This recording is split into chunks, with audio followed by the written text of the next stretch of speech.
जिंदगी का आगाज पानी से हुआ और नो डाउट ये जिंदगी का आगाज बहुत बड़े बड़े समुद्रों से हुआ और आस्ता आस्ता से समुद्रों यानी पानी से जिंदगी माइग्रेट करके खुश्की की तरफ शिफ्ट हुई। जब भी कोई ऑर्गेनिज्म पानी से खुश्की की तरफ शिफ्ट होता है तो उसको कोई ना कोई एडाप्टेशन, कोई एडजस्टमेंट करनी पड़ती है जो उसको खुश्की के माहौल के साथ एडजस्ट करने में हेल्प करती है। क्योंकि दोनों माहौल हैं, उनके जो कंडीशंस है उनका बहुत ज्यादा फर्क होता है। जैसे पानी में पानी बहुत ज्यादा है और खुश्की पर पानी बहुत कम है, और अक्सर हवा किसी भी बॉडी को ड्राई कर सकती है। पानी का टेम्परेचर मॉडरेट रहता है जबकि खुश्की पर टेम्परेचर वेरिएबल होता है, डिपेंड करता है जगह का और वक्त का और सीजन का, इन सब चीजों पर डिपेंड कर रहा होता है। इस लिहाज से जब भी कोई ऑर्गेनिज्म खुश्की पर आता है तो उसको कोई ना कोई एडाप्टेशन करनी पड़ती है। My name is professor Imran Khan और आज की इस वीडियो में हम डिटेल डिस्कस करने जा रहे हैं कि जो फर्स्ट लैंड प्लांट थे जिनको हम कहते हैं ब्रायोफाइट, जब ये खुश्की की तरफ माइग्रेट करके आए तो उनको कौन कौन सी लैंड एडाप्टेशन या मॉडिफिकेशन करनी पड़ी है। तो इस वीडियो को आपने एंड तक जरूर देखना है और मैं तमाम दोस्तों का शुक्रिया अदा करता हूं जिन्होंने मेरे चैनल को सब्सक्राइब किया, जो वीडियो को लाइक कर रहे हैं और शेयर कर रहे हैं। सबसे पहले कि लैंड एडाप्टेशन होती क्या है। Adaptation actually these are the modification within the body that adjust yourself to the given situation या एनवायरमेंटल सिचुएशन के मुताबिक आपको एडजस्ट करनी है। So these modification within the body as related to the environment are called as adaptation. No doubt bryophyte are the first land plant. यहां से आपसे MCQs पूछा जा सकता है कि which one the following is first land plant. तो actually first land plant कौन से है? ब्रायोफाइट। अब फर्स्ट ऑर्गेनिज्म कौन से हैं, इस पर मैंने एक डिटेल वीडियो बनाई है जिसका लिंक मैं आपके साथ शेयर कर दूंगा कि फर्स्ट ऑर्गेनिज्म कौन सा है। ये सारी कहानी एक लंबी है। They are poorly adapted and not a successful group of land plant.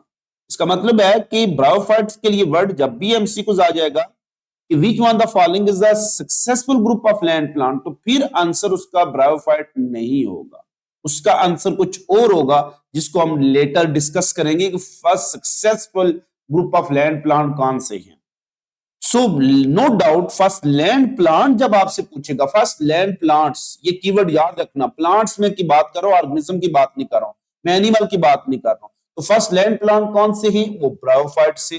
और दूसरा, bryophytes are adapted to the land poorly या जो वेल डेवलप्ड, तो they are poorly adapted not successfully adapted, यानी इतनी ज्यादा अच्छी अडॉप्टेशन है और नो डाउट फर्स्ट अडॉप्टेशन इनके पास आ गई है और they are not successful group of land plant. Success के लिए जरूरी होता है कि वाटर इंडिपेंडेंट रिप्रोडक्शन जो अपने अंदर इवॉल्व की जाए। तो जो भी ऑर्गेनिज्म अपने आप को वाटर इंडिपेंडेंट रिप्रोडक्शन की तरफ नहीं लेके जाएगा उसके लिए सक्सेसफुल होना जरूरी नहीं है, वो सक्सेसफुल हो ही नहीं सकता।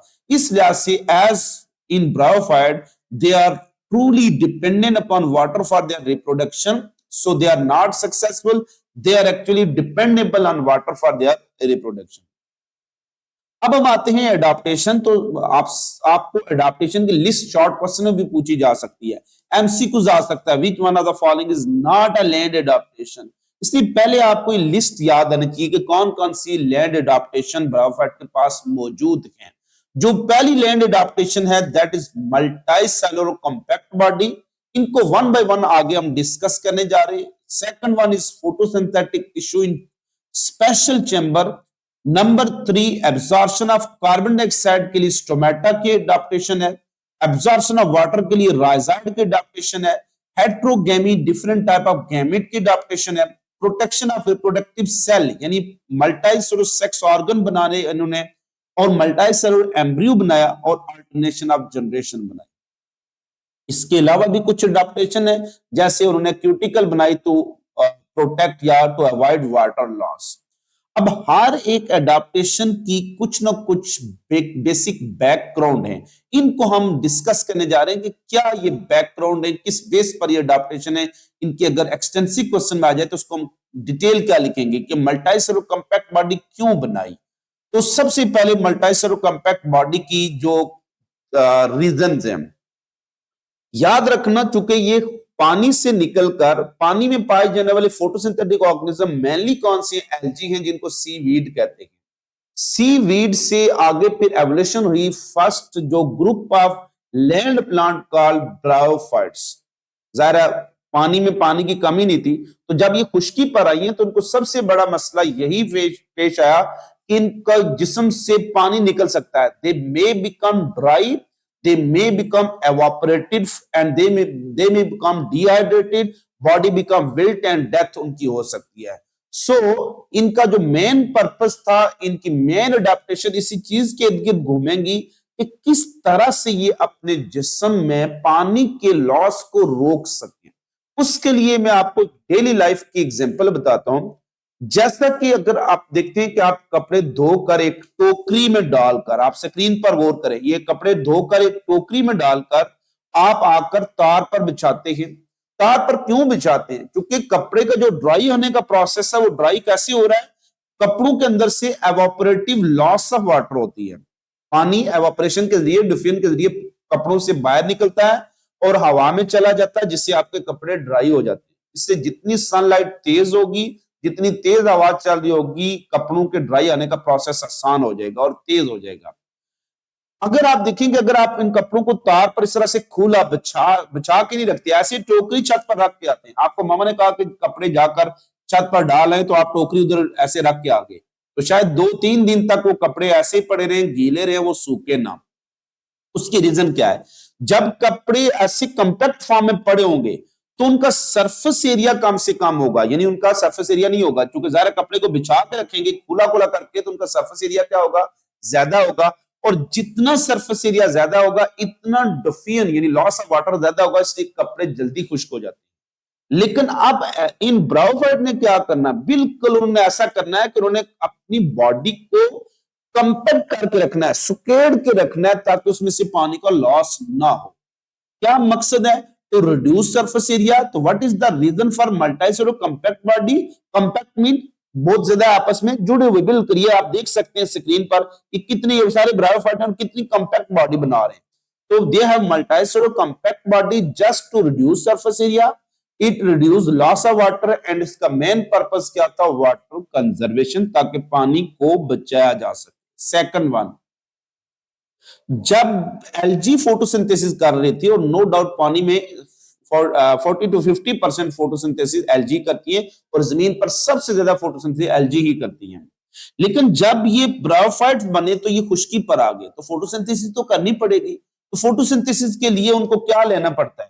कार्बन डाइऑक्साइड लेनी पड़ती है हवा से।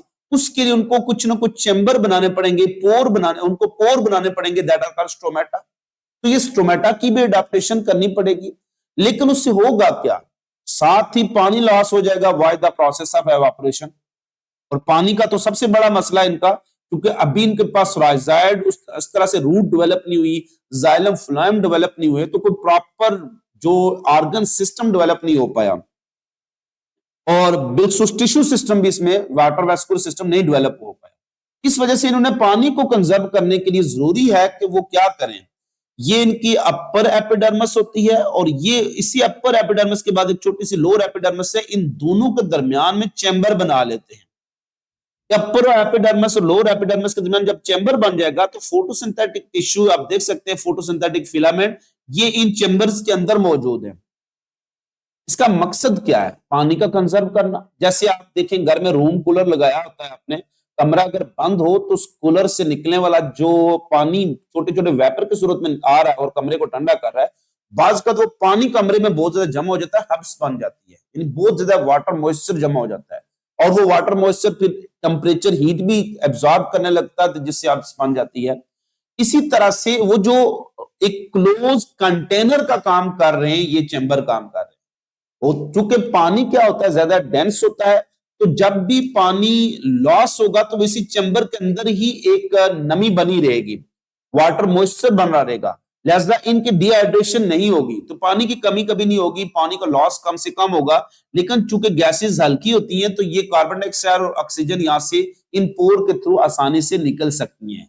तो main purpose to perform photosynthesis in special chamber was to conserve water because these photosynthetic chamber will not allow the water to escape from this chamber and there is relatively high humidity level within the chamber.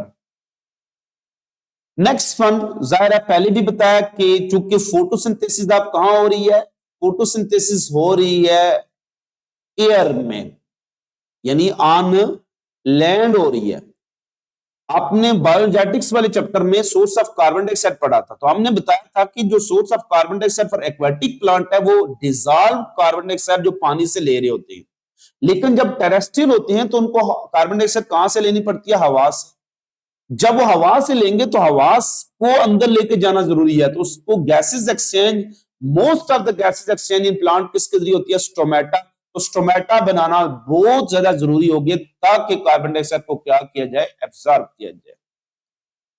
Next, चूंकि पानी की भी कमी है, पानी के अंदर थे तो पानी का कोई मसला नहीं था, लेकिन पानी से बाहर खुश्की पर आ गए तो अब पानी को खुद एब्जॉर्ब करना पड़ेगा वो सॉइल के अंदर से। तो पानी को एब्जॉर्ब करने के लिए क्या होती है, रूट। लेकिन रूट क्या होती है, उनके पास जाइलम और फ्लाइम आना जरूरी है। चूंकि नॉन वेस्कुलर प्लांट है, जाइलम और फ्लाइम नहीं है, लिहाजा इन्होंने कुछ रूट लाइक स्ट्रक्चर बना दी, that are called rhizoid. This are root like structure. तो ये मल्टीसेलुलर राइजाइड बनाई that perform the same function just like root, just for absorption of water. So they develop rhizoid for absorption of water, they develop stomata for absorption of carbon dioxide.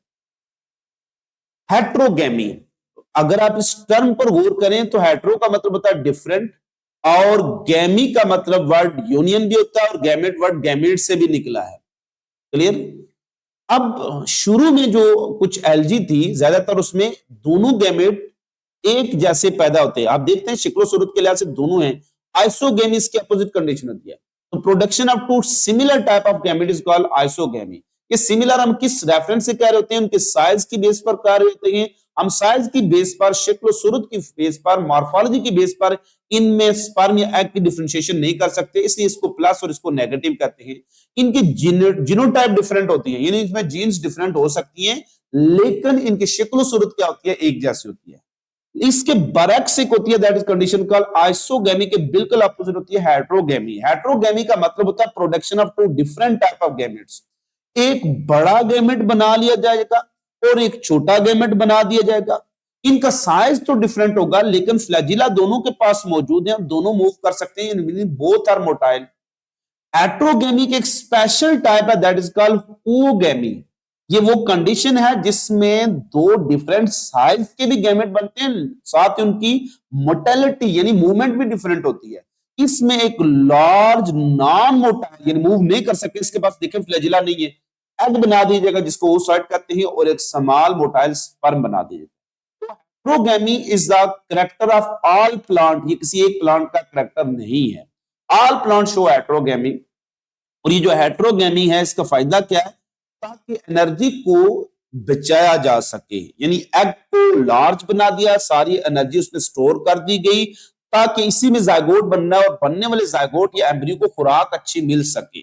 सारा purpose था एक fit offspring बनाने का। Sperm की energy को, क्योंकि एक को स्पर्म को मूवेबल बनाया गया, जो पानी के जरिए मूव करके फ्लैजिला के जरिए स्विम करके एग तक पहुंचेंगे, ताकि किसी एक की एनर्जी इस्तेमाल हो। सिंपल है ना, देखेगा आपने दो बंदों का मिलाप करना है तो जरूरी नहीं कि दोनों ही पैदल चल चल के आपस में मिलने जाए, बेहतर है कि एक जगह पर बैठा रहे और दूसरा अपना एनर्जी लगाकर उसकी तरफ आ जाए। इसलिए आप देखें शादी का कल्चर भी हमारा ऐसा ही है कि कोई एक अपने घर पर बैठा रहता है, दूसरा उसके घर की तरफ माइग्रेट कर रहा होता है। सो नेक्स्ट जो अडॉप्टेशन है, that is multicellular sex organ.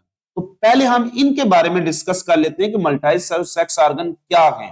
MCQs आ सकता है, शॉर्ट क्वेश्चन आ सकता है। तो multicellular sex organ in plant are called archegonia या एंथ्रिडिया। तो बोथ ऑफ दीज आंसर आएगा। Which one the following are multicellular sex organ in plants? तो archegonia as well as antheridia, both of these. लेकिन अगर आ जाए multicellular sex organ male sex organ, तो फिर एंथ्रिडिया आंसर होगा, और female sex organ that are called archegonia. एक सिंगुलर को आर्चिगोनियम और सिंगुलर को एंथ्रेडियम कहेंगे। तो ये multi sex organ in plants are called archegonia as well as antheridia. अगर वो मेल पूछेगा तो these are called antheridia, they produce sperm by mitosis, और multi female sex organ are called archegonia, they produce egg by mitosis. Actually sex organ किसके पास होंगे? These sex organ are found on the gametophytic plant body, क्योंकि वो gamete बनाएगी। तो gametophytic plant body contain multicellular sex organ and जो mail होंगे उनको हम कहेंगे एंथ्रेडिया, जिनमें बनेंगे स्पर्म बाय माइटोसिस, और फीमेल जो होंगे these are called आर्चिगोनिया, जिसमें बनेंगे एग बाय माइटोसिस। तो स्पर्म मूव करते हुए एग की तरफ जाएंगे, स्विम करते हुए, इसलिए वाटर रिक्वायर होगा फॉर फर्टिलाइजेशन। ये बेसिक डिफरेंस है आर्चिगोनिया और एंथ्रेडिया। अब इसका फायदा क्या है, ये कैसे अडॉप्टेशन बन गई? एलजी में देखें तो सेक्स ऑर्गन यूनिसेलुलर होते हैं। जब आपने एलजी और प्लांट का डिफरेंस पढ़ा था तो पहला डिफरेंस ये डिस्कस किया था कि LG have unicellular sex organ, तो उसमें एंथ्रेडिया और आर्चिगोनिया यूनिसेलुलर होते हैं। क्लियर? वो यूनिसेलुलर का नुकसान क्या है? एक सेक्स ऑर्गन सारा मर जाए तो पूरे का पूरा एक सेल का मरना पूरे ऑर्गन की डेथ है, लिहाजा उसकी सेक्सुअल रिप्रोडक्शन डैमेज हो सकती है। तो मल्टीसेलुलर का फायदा यह है कि अगर एक दो सेल डैमेज भी होंगे तो बाकी सेल मौजूद हैं जो कि उसकी नस्ल को बढ़ाते रहेंगे। मल्टीसेलुलर एम्ब्रियो, इसी तरह से एम्ब्रियो सीड के अंदर एक छोटा सा प्लांट आपको नजर आएगा। मूंगफली के दाने को आप इस तरह से तोड़ें तो सेंटर में एक येलो किस्म का आपको एक छोटा सा मिनिएचर वर्जन ऑफ ऑर्गेनिज्म, इसको एम्ब्रियो कहते हैं। तो miniature version of organism is called embryo. इस एम्ब्रियो का मल्टीसेलुलर भी रखना जरूरी है। ये एम्ब्रियो टोटली एब्सेंट है किसमें? एलजी में। एलजी आर नॉन एम्ब्रियोफाइट, जबकि तमाम प्लांट्स क्या होते हैं? एम्ब्रियोफाइट्स होते हैं। और ये एम्ब्रियो क्या होता है? मल्टीसेलुलर। फायदा क्या है? अगेन चूंकि मल्टीसेलुलर है तो एक दो सेल की डेथ से पूरा एम्ब्रियो यानी पूरी नस्ल तबाह नहीं होगी। No doubt alternation of generation, जिसको हमने डिटेल में भी डिस्कस किया। जो ब्रायोफाइट्स होते हैं, इन ब्रायोफाइट के पास और तमाम प्लांट के पास दो जनरेशन, दो नस्लें होती हैं। एक गैमेट बनाने वाली जिसको गैमेटोफाइट कहते हैं, और एक स्पोर बनाने वाली जिसको स्पोरोफाइट कहते हैं। स्पोरोफाइट हमेशा डिप्लॉयड होती है, जिसके पास होता है स्पोरेंजियम, जो भी क्या होता है? डिप्लॉयड होता है। इसमें मियोसिस के जरिए क्या बनते हैं? स्पोर बनते हैं, जो कि क्या होते हैं? हैप्लॉयड होते हैं। तो spores are produced by meiosis, which one is a diploid structure. तो जायगोट, स्पोरोफाइट, स्पोरेंजियम ये डिप्लॉयड है। स्पोर अप्लाइड, ये जर्मिनेट करेंगे, give rise to gametophytic generation, that is applied. तो which generation is applied? Gametophytic. Which one is diploid? Sporophytic. Gametophytic generation के पास applied multicellular sex organ होंगे, male और female. Male multicellular sex organ में बनेंगे sperm और female में बनेंगे एग, दोनों आपस में यूनाइट करेंगे, दैट प्रोसेस कॉल्ड फर्टिलाइजेशन। और इसके नतीजे में क्या बनेगा? Zygote, that is diploid. So zygote give rise to sporophytic generation, चूंकि ये डिप्लॉयड है तो डिप्लॉयड ही बनाएगा, और स्पोर हैप्लॉयड होते हैं, they give rise to gametophytic generation. This is all about the alternation overall जो ब्रायोफाइट की लैंड एडाप्टेशन है। कोई मुश्किल चीज नहीं है, समझ के पढ़ेंगे तो चैप्टर 9 मुश्किल नहीं है, लेकिन अगर आप रट्टा लगाने की कोशिश करेंगे तो जाहिर है मुश्किल है चैप्टर नंबर 9 और 10। वीडियो को लाइक जरूर कर दें और चैनल को सब्सक्राइब करने का बहुत शुक्रिया, और इसको शेयर कर दिया करें अपने कोलीग्स तक। खुश रहिएगा, खुश रखिएगा, दुआ में याद रखिएगा।